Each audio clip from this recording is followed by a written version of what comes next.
Bismillahirrahmanirrahim. Rabbi israh li sadri wa yassir li amri wahlul 'uqdatam min lisani yafqahu qawli, amma ba'd. Assalamualaikum warahmatullahi wabarakatuh. Alhamdulillah hamdan yuafi ni'amahu wa yukafi mazidah. Ya Rabbana lakal hamdu kama yanbaghi bijalali wajhika wa 'azimi sultanik.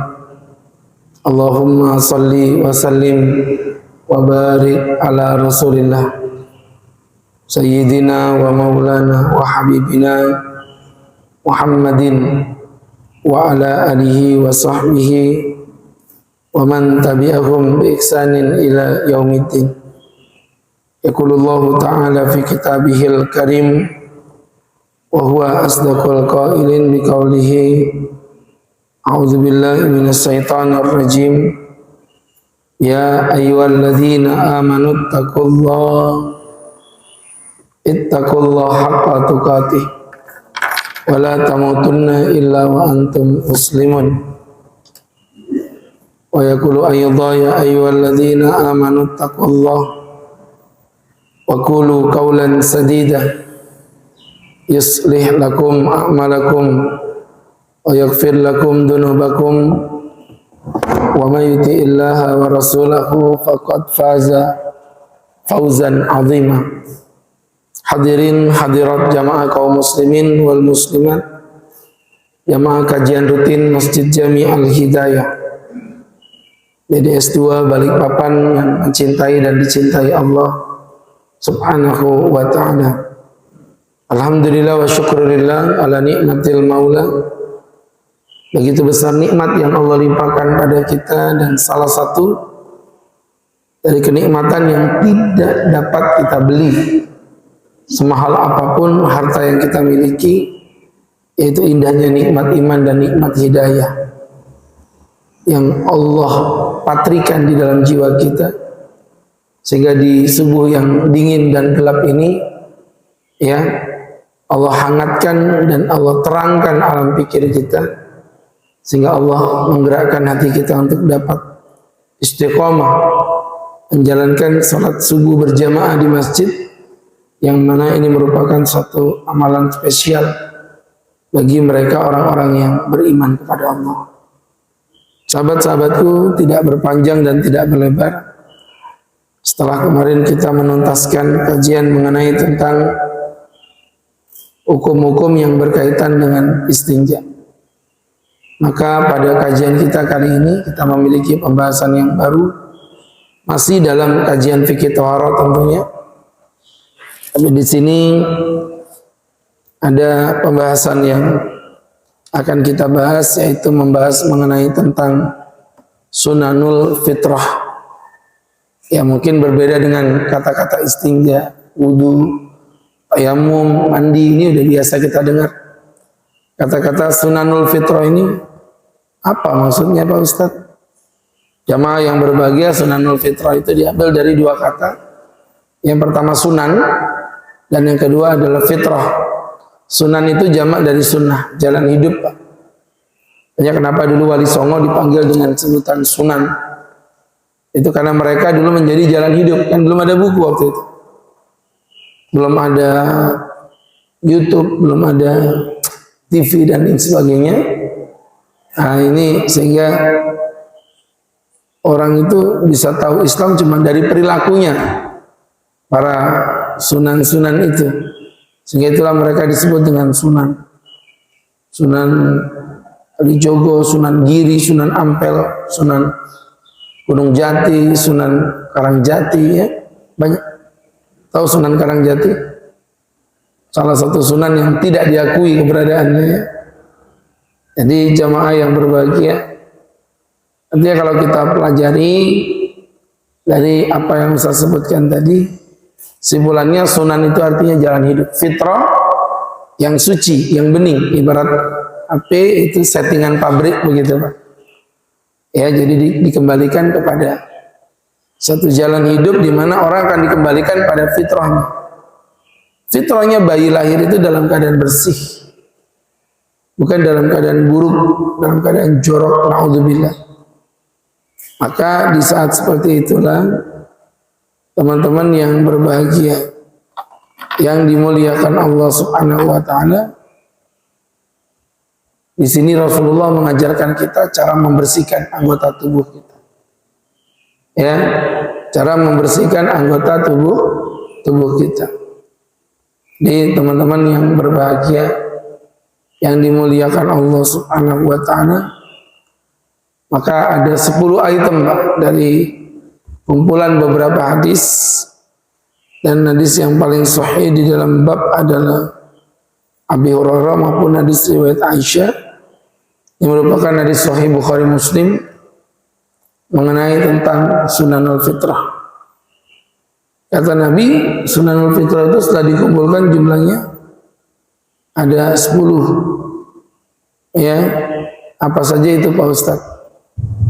Yang pertama teman-teman adalah intiqasul ma', melakukan istinja dengan baik dan benar. Nah ini kan udah kita pelajari kemarin. Malah kita pelajari ada satu bab khusus mengenai tentang istinja. Itu enggak sembarangan Pak, kajiannya cukup panjang. Karena memang kalau kita pelajari kitabul istinja ini merupakan bab yang diremehkan. Padahal kalau boleh jujur banyak orang salah di dalamnya. Orang sembarangan kencing-kencing di pinggir jalan. Ya Bapak lihat itu.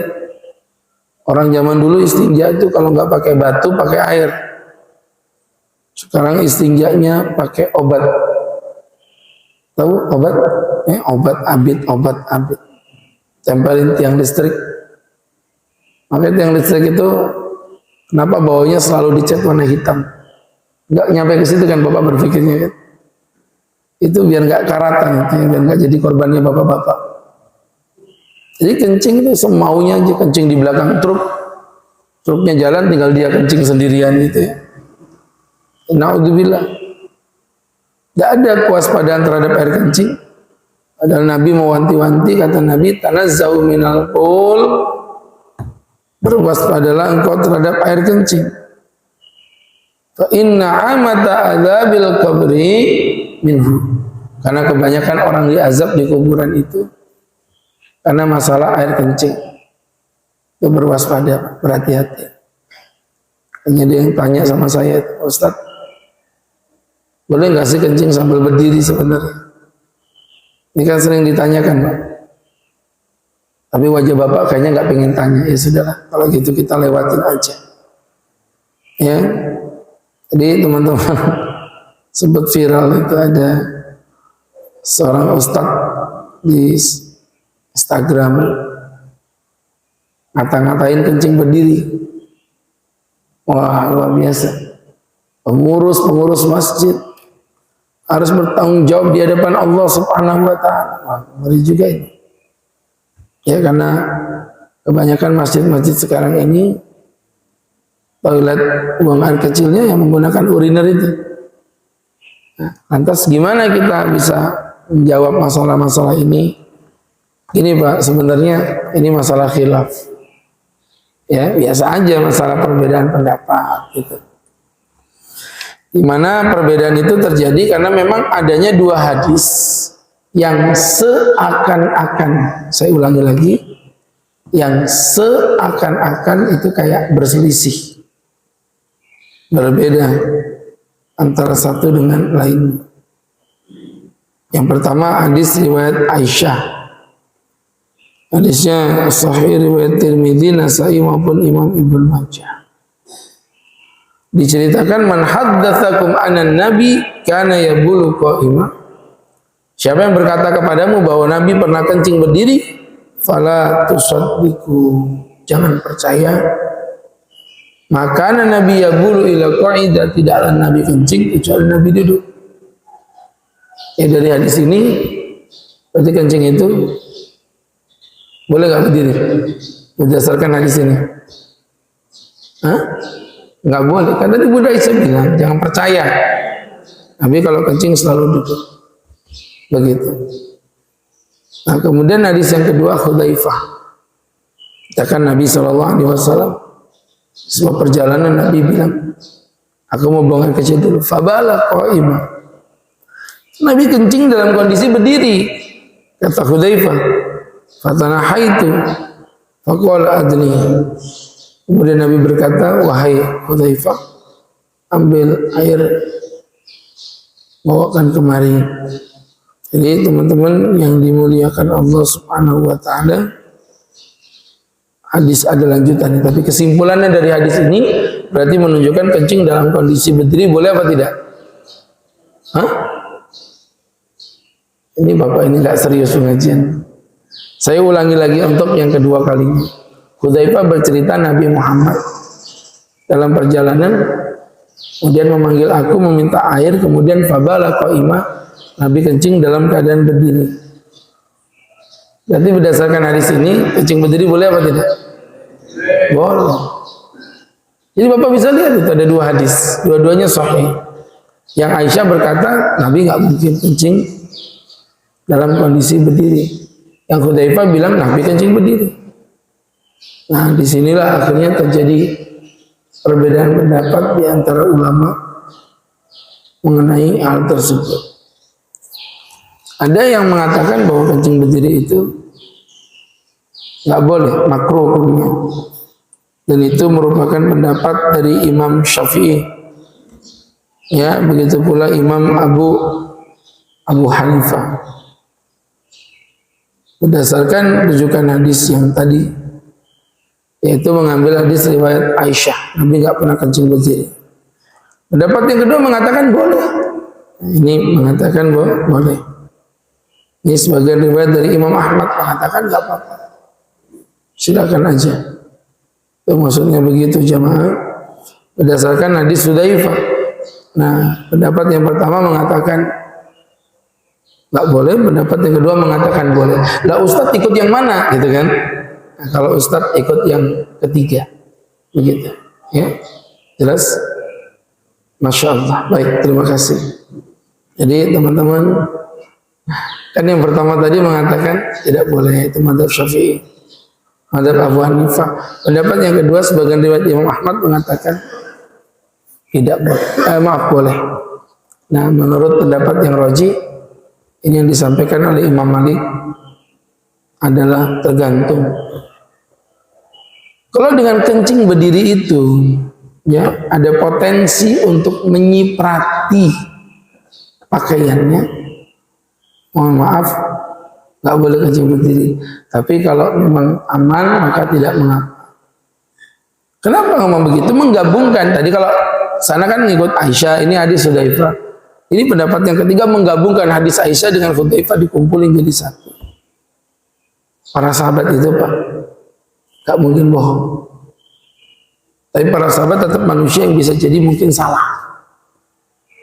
Nah, disitulah jamaah yang berbahagia.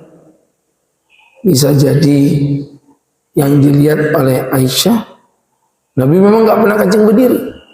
Itu kan Aisyah melihatnya di mana? Di rumah. Sedangkan Hudzaifah melihat Nabi tadi di mana? Di perjalanan. Nah, kita tahu bahwa di zaman Nabi dulu, kalau kencing di rumah itu kan kondisi najisnya tidak terjaga. Tapi kalau di perjalanan kencing di padang pasir itu paling aman, Pak. Bapak nggak pernah kan ngerasain kencing di padang pasir? Nah, nanti Bapak berangkat ke Arab, coba cari padang pasir, kencing di situ ya. Nggak usah jauh-jauh lah, Bapak meludah aja di pasir situ. Tuh, apa yang terjadi? Ludah kita tuh diikat sama pasir tadi. Gitu. Kencing di padang pasir itu begitu kurang lebihnya. Aman. Nah, makanya saya bilang tergantung jenis urinernya. Urinernya ini uriner yang sudah dimodif. Ada V-nya begini. Ada V yang model Mika itu. Nah, itu aman, insyaallah. Nah, makanya Ustaz bilang kalau bisa sih mencari toilet yang normal. Tetap, tapi ya begitu, kalau nggak ada pilihan maka nggak ada masalah kencing berdiri menggunakan daripada uriner atau semisal. Baik. Kemudian sunanul fitrah yang kedua adalah siwak. Yang menggunakan siwak ini merupakan sunnah Rasulullah Shallallahu Alaihi Wasallam. diambil dari kata-kata saka ya suku, artinya adalah menggosok. Maka kalau kita pelajari itu secara istilah. Adapun secara bahasa. Adapun secara istilah adalah istimalu audin, menggunakan kayu, au nahwihi atau semisalnya, fil asnan, di dalam gigi. Jadi menggunakan kayu atau semisalnya di dalam gigi.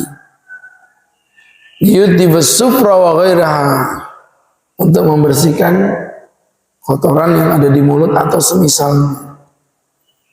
Dari definisi ini tadi menggunakan kayu. Itu namanya dulu kayu arok. Ya, pernah dengar istilah kayu arok? Itu nama kayu yang digunakan untuk siwak. Ya, dulu kami beli di Yaman itu kalau habis pulang Jumatan. Murah Pak di sana Pak. Semeter gini paling 7.000 kalau di Indonesia kan. Ya. Kenapa murah? Ya, karena siwak tumbuh di mana-mana di sana. Di padang pasir itu tumbuh aja. Di Indonesia beda, karena nggak ada, ya nggak ada ya. Subhanallah. Ya akhirnya tadi itu saya bilang, teman-teman yang dimuliakan Allah, akhirnya siwaknya itu dijaga-jaga memang. Oh, kalau kami di sana siwak dibagi 7, pakai sehari buang. Sehari buang itu. Jadi siwak itu bukan kayak sikat gigi yang bisa dipakai agak lama gitu, enggak. Ini sekali pakai mungkin 2 hari 3 hari, paling lama 3 hari itu buang. Ini cuma kayu. Makanya siwak itu manis rasanya.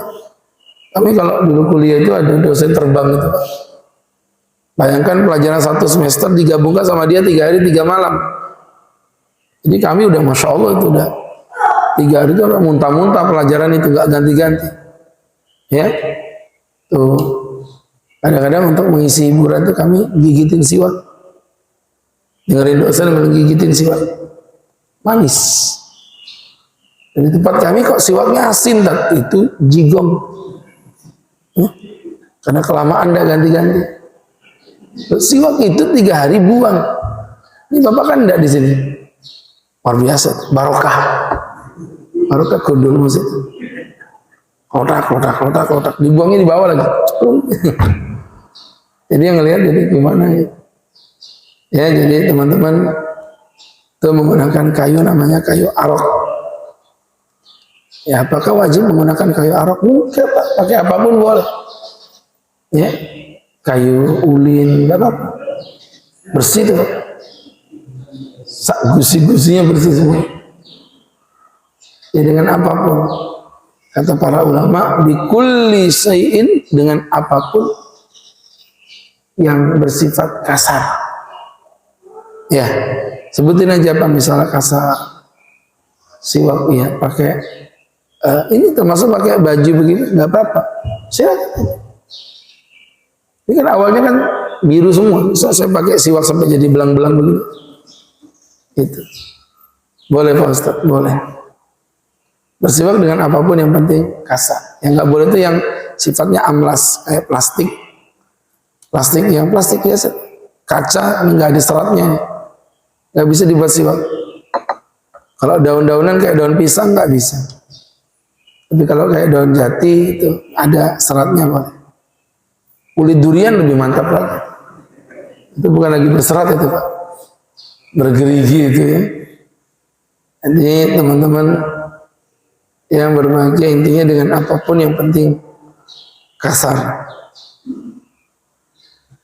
Kemudian berikutnya teman-teman yang berbahagia yang dirahmati Allah Subhanahu wa taala, keutamaan siwak, Nabi bersabda dalam hadis yang sahih riwayat Nasa'i maupun Imam Ahmad, as-siwaku mutiratun lil fam, siwak itu membersihkan mulut, muradaatun lirrabb, menggapai ridhonya Allah.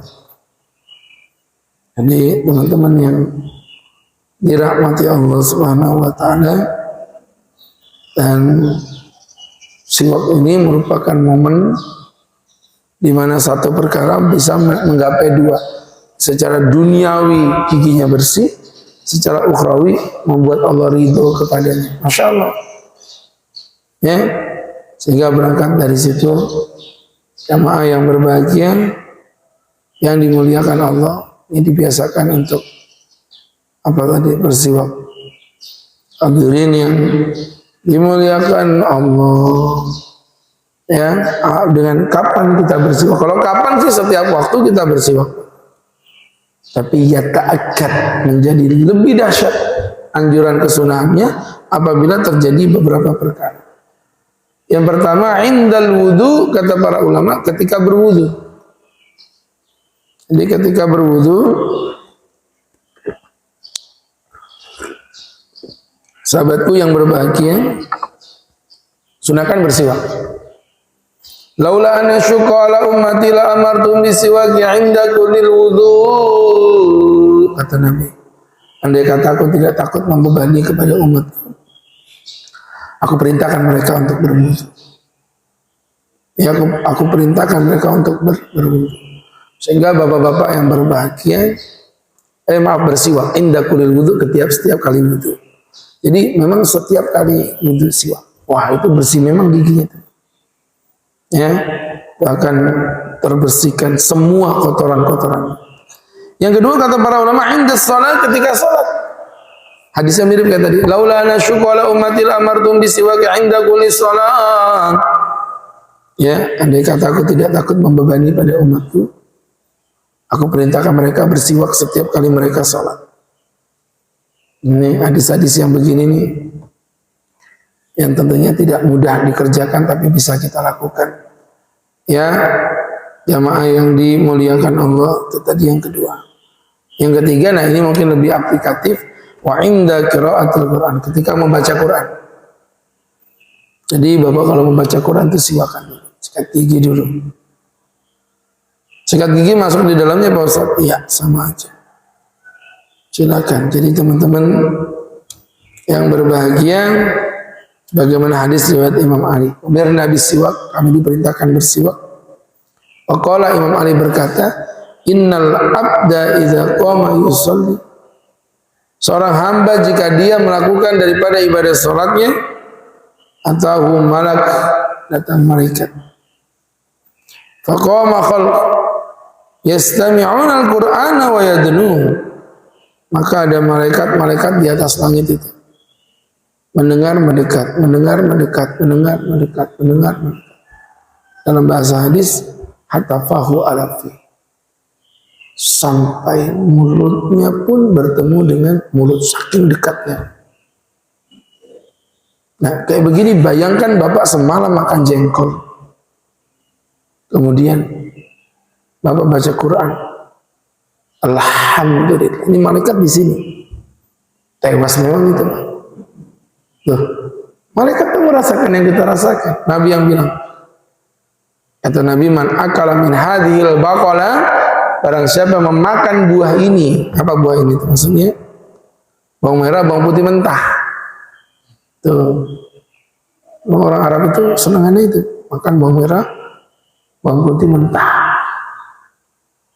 Ini bapak-bapak yang berbahagia. Ini orang Arab mukanya ganteng-ganteng, putih-putih, bening-bening, putihnya itu putih susu gitu, bagus. Ya, subhanallah teman-teman, wajahnya memang ganteng, tapi baunya masya Allah. Beda sama orang Indonesia. Kita wajah boleh lah pas-pasan, bau mirip-mirip juga. Kenapa tuh? Ya karena nggak makan bawang merah, makannya jengkol. Akhirnya kan jengkolin, ya. Jadi jamaah yang dimuliakan Allah Subhanahu wa ta'ala, itu maksudnya. Jadi itu tadi ya teman-teman, kata Nabi, siapa yang makan bawang merah, bawang putih, fala yaqrabanna masjidana, jangan dekat-dekat dengan masjidku, kata Nabi. Kenapa ya Rasul? Fa innal malaikata, sesungguhnya para malaikat, fa innal malaikata, sesungguhnya para malaikat, tata'adza bima yata'adza banu Adam, merasakan sakit, merasakan jijik, merasakan bau seperti apa yang dianggap jijik dan bau oleh anak manusia. Jadi artinya kalau kita pelajari intinya walaupun jin itu tetap atau malaikat itu tetap merasakan hal yang sama yang kita rasakan. Kalau Bapak nggak suka bau jengkol ya malaikat juga nggak suka gitu. Ini bukan larangan makan jengkol loh, jangan salah paham. Makan jengkol nggak apa-apa. Ustadz pun suka dengan jengkol, tenang aja. Lagi jengkolnya disemur, nasinya anget-anget, terus ada jeroannya, disiram pakai kuahnya rawon. Insya Allah, itu anget-anget, dagingnya kenyil-kenyil, gitu. Pakai diperut jeruk nipis yang kecut itu Pak, luar biasa. Tenang aja, ini cuma omongan. Yang keluar paling tidak jauh-jauh jagung godong, ya. Jadi teman-teman yang dimuliakan Allah, itu yang kedua, ketiga. Yang keempat, inda dukhulil bait, ketika masuk ke dalam rumah. Unik ini Pak. Ketika masuk ke dalam rumah, begitu bahasa. Jadi saya itu dulu nggak paham itu. Ada seorang kiai di daerah Jakarta. Nah, ketika saya udah lulus S1, saya kan mau lanjut S2 waktu itu. Buat proposal ke sebuah lembaga lah gitu. Lembaga itu bilang, "Ini Mas, kalau mau proposalnya lebih cepat diterima, datang aja ke Kiai Fulan, minta rekomendasi sama beliau." Oh, nggih, insyaallah. Ketepatan Kiai ini anaknya teman saya di Yaman. Saya datengin, ngobrol.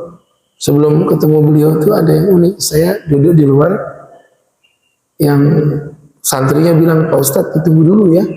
"Oh, nje." Saya duduk di luar. Itu yang unik waktu itu saya nemuin wastafel di depan pintu. Ya pintunya di sini, ya wastafelnya di situ. Saya bilang, "Mas, setahu kami ini belum ada COVID loh waktu itu ya. Kalau COVID itu mungkin udah biasa. Ini kok ada wastafel di depan rumah, kenapa?" "Oh iya Pak Ustadz, Pak Kiai itu kalau dari luar, beliau selalu menggosok gigi dulu baru masuk rumah." Kenapa? Saking tidak mau menyakiti keluarganya dengan bau yang dia bawa dari luar. Gitu. Ada etikanya itu luar biasa. Nah, saya pikir itu beliau sendiri, ternyata itu ada hadisnya. Hadis riwayat Aisyah. Ya, di mana teman-teman yang berbahagia diceritakan oleh Bunda Aisyah ketika ditanya oleh Mikdam bin Syureh, ditanyakan dari bapaknya, "Sa'altu Aisyah, aku bertanya kepada Aisyah, bi ayyi shay'in kana yabda'u shalah." Ya, bi ayyi shay'in, dengan apa Nabi memulai? Karena yabda'u Nabi idza dakhala baita, jika Nabi masuk ke dalam rumah. Pertama kali yang dilakukan Nabi apa? Kata Aisyah, qala siwak. Nabi memulainya dengan siwak. Jadi teman-teman yang berbahagia, itu hikmah untuk masuk ke dalam rumah. Jadi bisa dicontoh itu. Ya, masuk rumah ini apa istilahnya? Dalam kondisi bersih. Tidak membawa kotoran dari luar. Kemudian berikutnya, inda qiyami li sholatil jamaah, bangun ketika mau melakukan sholat qiyamul lail. Jadi teman-teman yang berbahagia di sini, mohon maaf Pak ya, kalau bangun tidur itu kan terus mandi. Biasanya kita itu jangan lupa menggosok gigi. Apa ngapain coba? Membersihkan tempat tidur. Enggak pernah TK orang-orang berkata. Jadi teman-teman yang berbahagia itu bangun tidur terus mandi, jangan lupa menggosok gigi. Itu ternyata hadis Hudzaifah itu. Rasulullah SAW bersabda, memang diceritakan dari Hudzaifah, kana Nabi idza qama minan naum, Nabi kalau bangun tidur, kana yusawwisu fahu bisiwak, Nabi selalu menggosok giginya dengan siwak. Tuh gitu ya. Segini jadi pelajaran buat kita bersama. Simpulannya teman-teman yang berbahagia, ada momen-momen khusus. Adapun momen umum apapun disunahkan sih. Mau dengerin pengajian siwak, ya, mau bersedekah siwak, mau naik atas panggung berkhutbah siwak, biasa menenangkan hati. Bapak pikir naik ke mimbar itu gampang? Cobain aja Bapak sekali-kali. Kalau belum terlatih jadi khotib itu gemeteran juga tangannya. Iya. Ada teman itu, Pak Ustadz mohon izin, saya insya Allah mau berdakwah di Balikpapan. Oh ya, selamat. Insya Allah mudah-mudahan sukses selalu. Ya, dia cerita, kemarin itu saya khutbah, minta khutbah. Waduh, daripada saya gemeteran, itu bawa kertas, dia maju ke atas, bawa kertas. Sampai di atas mimbar, yang terjadi, teman-teman yang berbahagia, yang dimuliakan Allah, kena kipas, kertasnya terkipai, terbang. Begitu makmumnya juga kayak kurang ajar ngerjain itu, dibiarin aja. Gemeteran memang Pak Ustaz.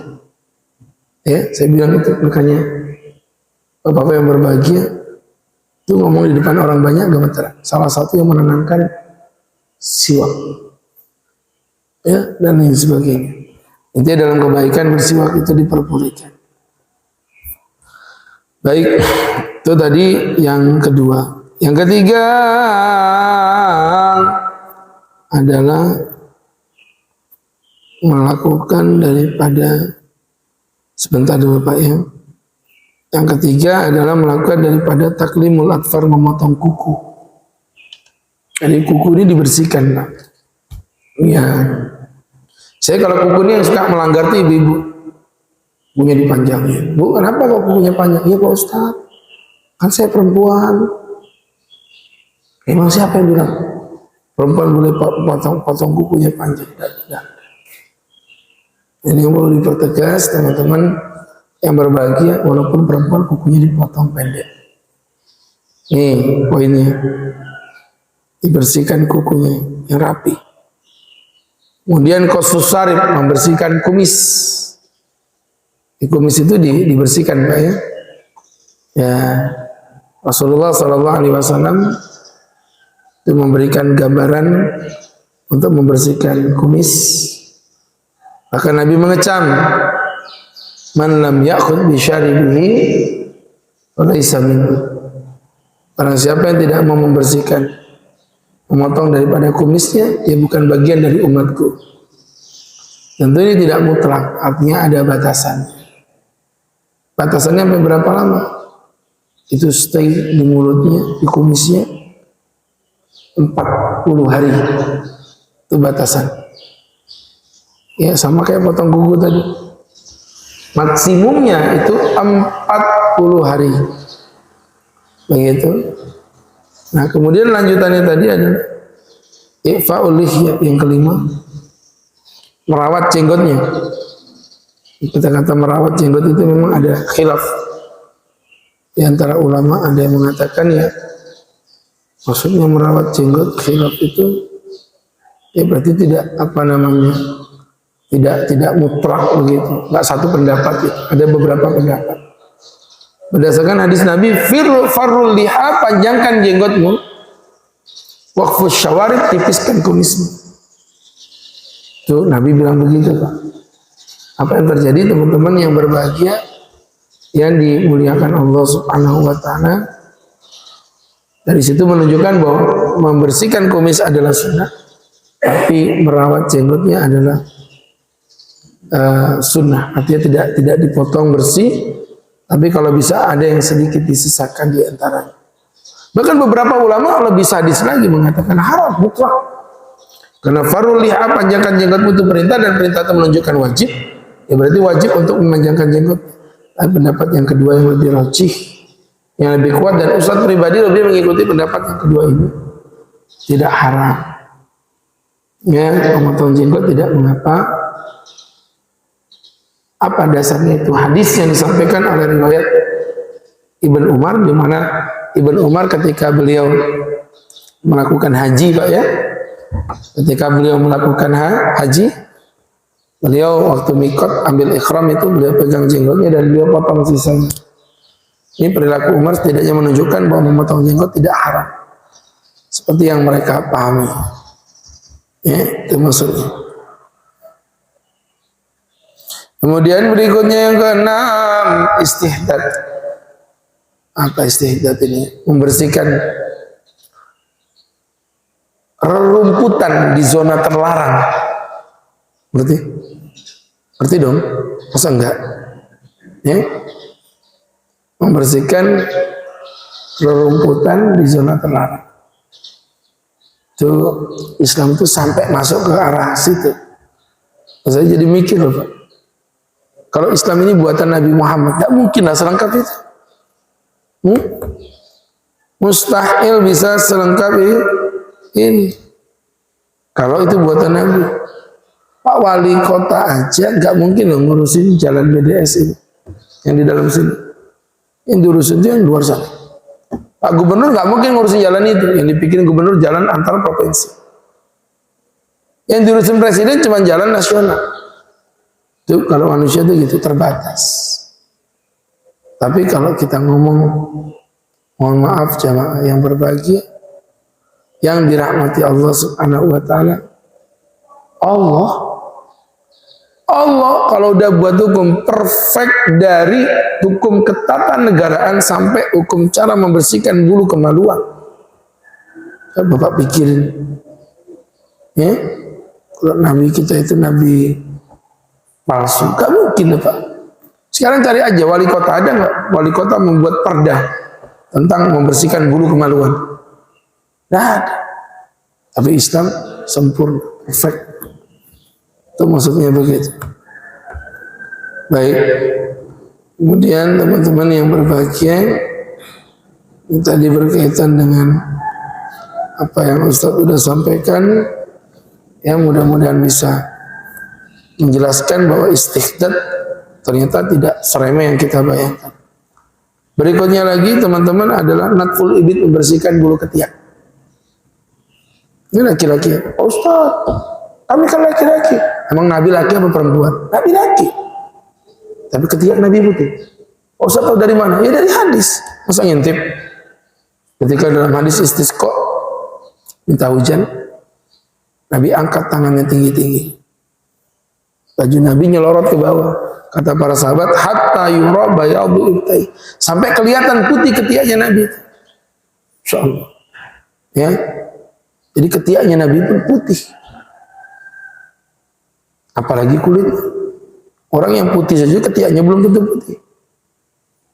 Bapak-bapak mungkin aja mukanya putih, tapi dalamnya wallahu a'lam. Tidak tahu juga Ustaz. Jangan-jangan batik Kalimantan. Artinya Rasulullah itu walaupun laki bersih.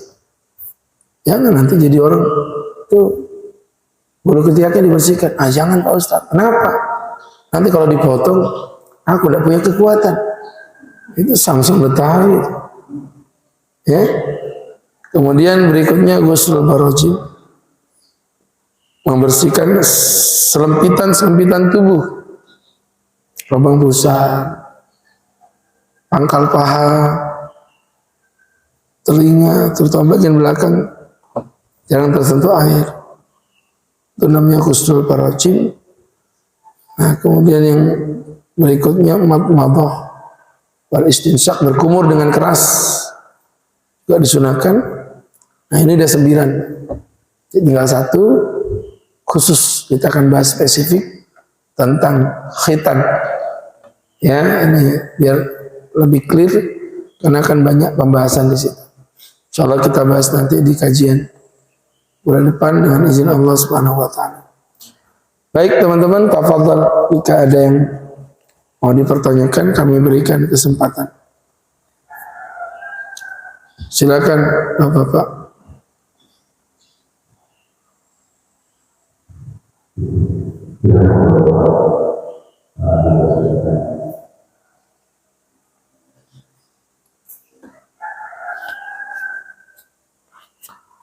Silakan.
Sama-sama, terima kasih. Teman-teman mohon maaf ya, ini saya jawab jadi satu aja. Kesimpulannya gini, di dalam Islam itu apapun yang berbau syariat, syariat itu aturan hukum, Mbak ya, itu harus mengedepankan dalil. Terus kecuali kalau berbau etika, etika itu cuma sekedar anjuran, tidak ada masalah. Ya, tapi kalau kita bicara syariat, tak boleh sembarangan. Nah, berkaitan dengan itu, wudu apa potong kuku ada hari tertentu, ya monggo hadirkan dalil. Potong kuku itu apa namanya harus di luar rumah, jangan di dalam rumah. Apalagi tadi ditambah dengan bumbu ancaman, itu lebih ngeri, itu butuh dalil banget, itu nggak boleh sembarangan. Karena kalau potong kuku di rumah nanti akan tertimpa mudarat bla bla bla bla. Tak boleh sembarangan, Pak. Nah, berangkat dari situ seperti yang kami sampaikan tadi, ini sebatas yang kami ketahui ya, mudah-mudahan tidak salah. Wallahu a'lam bishawab. Tidak ada aturan hari, tanggal, dan juga tempat berkenaan dengan memotong kuku. Bebas kapanpun diperbolehkan. Ya, sehingga masalah nanti anjuran ya, mungkin misalnya dianjurkan ya potong kukunya hari Jumat aja. Sekalian mau Jumatan, itu nggak ada masalah kalau itu. Tapi kalau kita berkata nggak boleh, harus begini. Kalau nggak begitu, wah itu bahaya. Itu sama aja kayak hadis-hadis yang nyebar di bulan Rajab itu. Barang siapa berpuasa di hari ini, maka dia akan begini-begini. Barang siapa berpuasa di hari yang kesekian, maka dia akan begitu-begitu. Barang siapa, ya mbuh barang isopo. Coba bacakan begitu kan. Ditambah lagi, barang siapa yang tidak menyebarkan WhatsApp ini kepada 10 orang dari sahabatnya, ya maka dia akan begini. Itu semua pasti enggak benar. Wallahu a'lam. Jadi yang kami tahu tidak ada aturan seperti itu. Harinya, tempatnya enggak ada. Wallahu a'lam. Baik. Ada yang lain?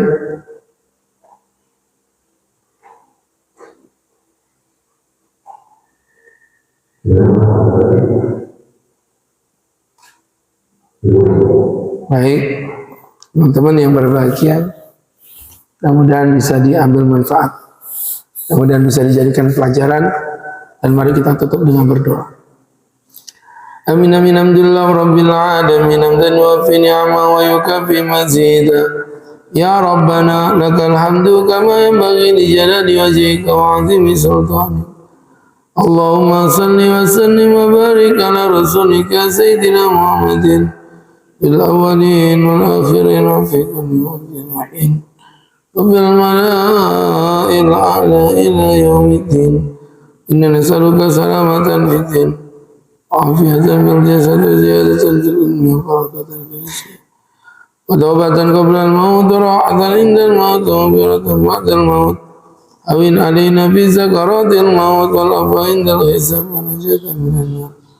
Rabbana atina fid dunya hasanah wa fil akhirati hasanah wa qina adzaban nar. Rabbana sallallahu ala sayyidina Muhammadin nabiyil ummi wa ala alihi wa sahbihi wa baraka wa sallam. Sallallahu ala sayyidina Muhammad nabiyil ummi wa ala alihi wa sahbihi wa sallam warzuqna lahul mutaba'ati lahu zahiran وبادنا يا أرحم الراحمين بفضل سبحانك ربك رب العزة عما يصفون سلام على المرسلين والحمد لله رب العالمين. Terima kasih, mudah-mudahan bermanfaat. Assalamualaikum warahmatullahi wabarakatuh.